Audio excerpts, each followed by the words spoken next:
हाँ? क्या क्या सिखाया जाता है जोर से? हाँ, अरे बोलोगे?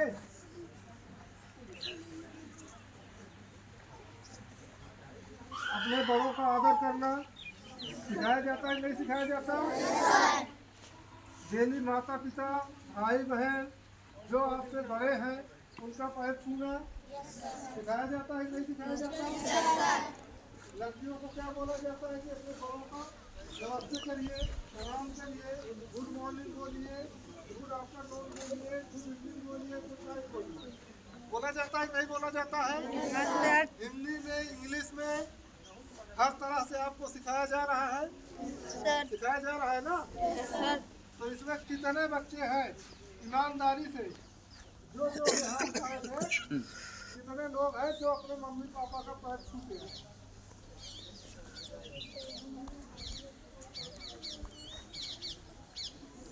आप नीचे कर लीजिए। ये बताओ जब आपको प्रतिदिन बताया जाता है बीच बीच में समझाया जाता है कि अपने माता पिता का पैर छू कर आइए, नमस्ते बोल कर आइए, क्या आपका पैसा लगता है क्या उसमें? बहुत ज़्यादा मेहनत लगती है क्या? नहीं लगती ना? ये डेली का कार्य भैया। अगर डेली आप लोग अपने माता पिता भाई बहन जो भी आपसे बड़े हैं उनका अगर पैर छूते हो, परिवार के जो सदस्य हैं अगर उनका पैर छूते हो तो क्या आशीर्वाद के सिवा आपको कुछ अभद्र टिप्पणियां करेंगे क्या? हुआ करेंगे क्या?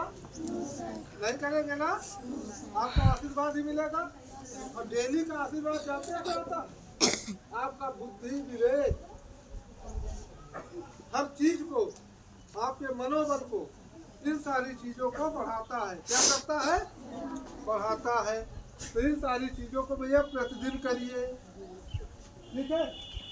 कितने विद्यार्थी इसमें ऐसे हैं जो सुबह 4 बजे से 6 बजे तक पढ़ाई करके आए?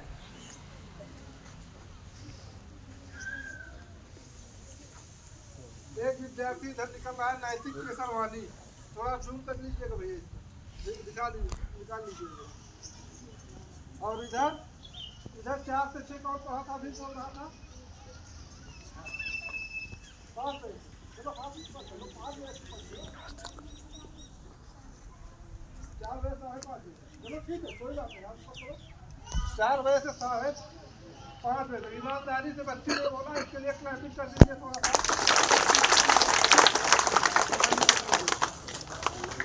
तो इतने सारे बच्चों में लगभग 350 विद्यार्थी हैं विद्यालय में, जिसमें से केवल 2 विद्यार्थी ऐसे निकले हैं कि जो 4 बजे से 5:30 बजे तक या 4 बजे से सुबह 6 बजे तक पढ़ाई की। अच्छा एक चीज़ बताइए, शाम को 7 बजे से लेकर के 10 बजे तक के लिए पढ़ने के लिए बोला गया है।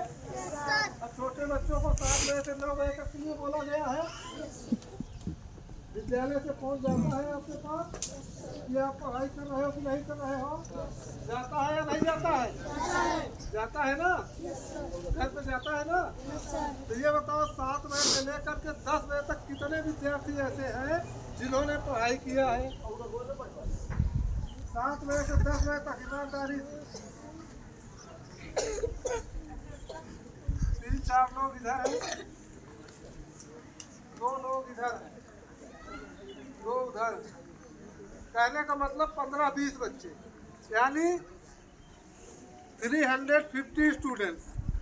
कितने? 350। 350 विद्यार्थियों में केवल 15 विद्यार्थी ऐसे हैं कि जो शाम को 7 बजे से लेकर के 10 बजे तक पढ़ाई। तो आप लोग एक चीज बताइए कि जब आप विद्यालय आते हो बिना पढ़े आए हुए हो तो एग्जाम में क्या लिखोगे? जब पढ़ाई नहीं करोगे तो विद्यालय में क्या करोगे? नकल के भरोसे? नकल करने को मिल रही है आपको एग्जाम में? मिल रही है? तो 2 दिन 3 दिन से नकल वैसे भी नहीं कर पा रहे हो, 1 नंबर भी। कोई 5 नंबर पा रहे हो, कोई 10 नंबर पा रहे हो। 30 में से कोई 5 पा रहे हो, कोई 10 पा रहे हो। अब नकल इसीलिए हम नहीं करने दे रहे हैं कि कम से कम आप विद्यालय से घर जाइए तो पढ़ाई करिए। और इसके बावजूद आप नहीं पढ़ोगे, आपके अभिभावक बोलेंगे कि हमारे बच्चे को कुछ नहीं आ रहा है, तो क्या ये टीचर की कमी है? टीचर अपना काम करते हैं कि नहीं करते हैं विद्यालय में? जोर से बोलिए। पढ़ाते हैं अच्छे से? जो पूछते हो बताते हैं नहीं बताते? विद्यालय में पढ़ाई होती है कि नहीं होती है? हमको लगता है नहीं होती है, इसीलिए नहीं पढ़ते। नहीं होती है क्या? हाँ होती है। तो कमी क्यों कर रहे हो भैया पढ़ने में? क्या विद्यालय से टीचर जाएंगे आपके घर पे याद कराने के लिए? हाँ तो ये हमारे सभी अभिभावकों से हमारी अपील है कि भैया अपने अपने घर पर बच्चों को विशेष तौर से ध्यान दीजिए, क्योंकि बच्चे घर पर बिल्कुल नहीं पढ़ रहे हैं। और अगर बच्चे घर पर नहीं पढ़ाई करेंगे तो विद्यालय में हम कितना भी पढ़ाएं, रिजल्ट आपको 10-20% से ज़्यादा नहीं मिल पाएगा। और बच्चे अगर आप बिल्कुल मत पढ़ाइए, लेकिन कम से कम अपने बच्चों को जो विद्यालय से लर्निंग के लिए दिया गया है, याद करने के लिए, राइटिंग के लिए जो दिया जाता है, होमवर्क जो दिया जाता है, कम से कम उसको देख करके तो पूर्ण कराएं। यदि ये कार्य आप नहीं कर पाएंगे, कोचिंग के भरोसे हो जाएंगे, कोचिंग हम लगा दिए हैं बच्चों को, कोचिंग पढ़ लेंगे, तो विद्यालय में हम पूरे 7 विषय 8 विषय पढ़ा रहे हैं, तो बच्चा नहीं तैयार कर पा रहा है। ये जिम्मेदारी आपकी। आप अपनी जिम्मेदारी नहीं निभाओगे तो नहीं तैयार कर पाएंगे। और 1 घंटे 1.5 घंटे कोचिंग में जा करके इधर उधर पढ़ा देंगे तो क्या बच्चा बहुत तेज हो जाएगा क्या? हम केवल एक ही चीज कहना चाहेंगे सभी कि बिल्कुल कोचिंग मत पढ़िए। कोचिंग की आवश्यकता आपको नहीं है। 350-400 रुपये आप फीस दे रहे हो, प्राइवेट विद्यालय में पढ़ रहे हो, तो बिल्कुल आप एक चीज करिए, जो विद्यालय में पढ़ाया जाए बस उतना तैयार कर लीजिए। कोई अगर आपको पीछे कर देगा तो मैं विद्यालय चलाना बंद कर दूंगा, ये गारंटी है मेरी। लेकिन जितना विद्यालय से आपको कार्य दिया जाए, चाहे याद करने के लिए, चाहे लर्निंग के लिए, चाहे बुक रीडिंग के लिए, बस उतना आप कंप्लीट करते जाइए।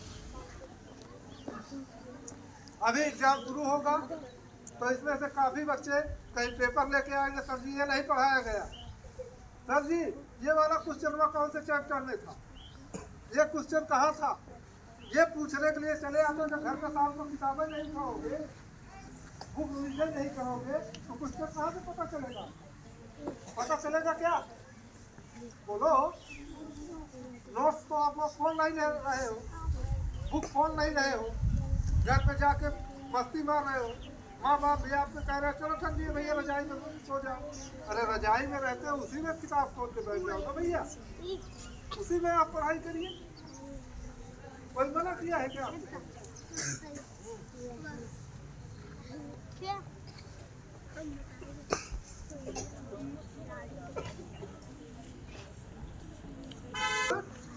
मत करिए। और एक चीज ध्यान दीजिए, प्रतिदिन अपने माता पिता का, बड़ों का आशीर्वाद जरूर लेते रहिए। सुबह उठ करके धरती माँ का बिस्तर पर से उतरने से पहले धरती माँ का पैर अवश्य छूइए, ठीक है? प्रार्थना वास्ते लक्ष्मी ये तालीम करिए। उसके बाद जो है अपना डेली का जो रूटीन आपको बताया गया है, ठीक है, डेली का रूटीन आप पालन करें। प्रतिदिन आपको बताया गया है कि सुबह उठ करके क्या क्या करना है, कैसे तैयार होकर विद्यालय आना है, विद्यालय से जाने के बाद क्या करना है, कितनी देर पढ़ाई करना है, कितनी देर खेलना है, टीवी वगैरह भी कितनी देर देखना है। ऐसा नहीं है कि हम आपको टीवी देखने के लिए बंदिश लगाए। बंदिश लगाए है क्या? बंदिश हमने किसी चीज़ पर नहीं लगाई। हर चीज़ के लिए खेलिए, लेकिन सबका एक टाइम होता है, लिमिट होता है। उसके अकॉर्डिंग अपना दिनचर्या बना लीजिए। कमरे में एक अपना टाइम टेबल बना लीजिए। जैसे विद्यालय में टाइम टेबल बनता है, वैसे एक सादा पेपर लीजिए, उस पर चार्ट बना लीजिए। इतने बजे से इतने बजे तक हमको ये सब्जेक्ट पढ़ना है, इस टाइम पर ये सब्जेक्ट पढ़ना है, इस टाइम पर ये सब्जेक्ट पढ़ना है, इतना टाइम बुक रीडिंग करना है, एक्सरसाइज का प्रयास करना है, खेलने का टाइम हमारा क्या है, खेलने का समय क्या है, ये चार्ट बना करके अपने दीवार पर जहाँ पढ़ाई करते हो वहाँ पर लगा दीजिए। दूसरी चीज और मोस्ट इम्पॉर्टेंट चीज जो सभी के लिए है, थोड़ा ध्यान दीजिएगा।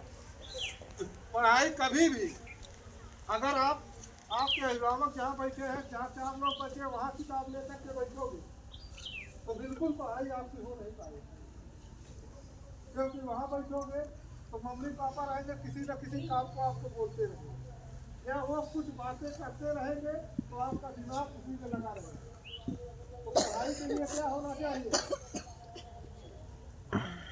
क्या होना चाहिए, काक चेष्टा वको ध्यानम स्वानिंद्रा तथैव च अल्पहारी गृहस्थ त्यागी विद्यार्थी पंचलक्षण। विद्यार्थी के मूल कितने लक्षण होने चाहिए, 5 लक्षण। काक चेष्टा मतलब कौवे की तरह चेष्टा करनी चाहिए। चेष्टा मतलब क्या होता है, प्रयास। हाथ में भी रोटी लिए रहो, कौवा बैठा रहेगा तो तत्काल आके झपट्टा मार करके जबरदस्ती आपको ले जाता है, नहीं ले जाता।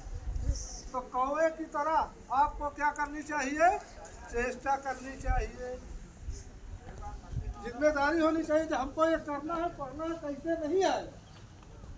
देखो आपको आने लगता है कि नहीं।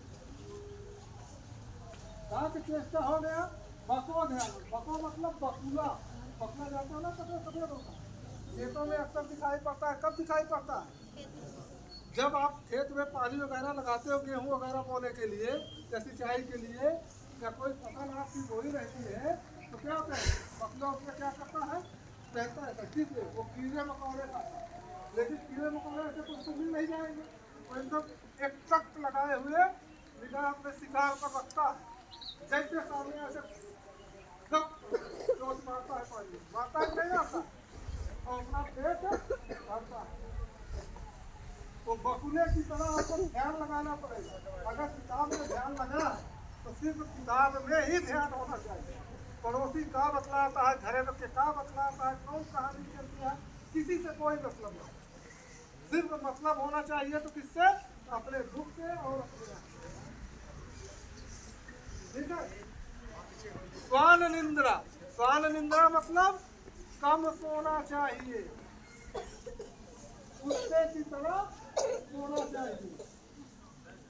कुत्ता जाते हैं ना, बर्मी जाता, कुत्ता सोता, बर्मी जाता, कदे उठ जाता, उधर तक नहीं था। हाँ, तो वो ऐसे अगर कोई एक छोटी सी क्रिया होना लगाए तो आप तो उतरने वाली नींद नहीं सोनी चाहिए। 6 महीना सोच गए तो उनका चाहे डंडा से ठेलत रहा, चाहे पानी लिया करवा दे, चाहे ढोल लगाना बजावा, उठबे देता। तो ऐसा नहीं सोना है। पैर वाले सही से रहो। कुत्तों की तरह कि अगर बगल से भी कोई जमीन गुजरता है जैसे तत्काल उठ जाता है, उसी प्रकार आप कम सोइए। और कम का मतलब ये नहीं कि 2 घंटे सोइए, 3 घंटे, 2 घंटे 3 घंटे सोओगे बीमार हो। मिनिमम सोने की लिमिट 3 साहब, यानी 6 घंटे। कितनी, 6 घंटे नींद मिलनी चाहिए हर व्यक्ति।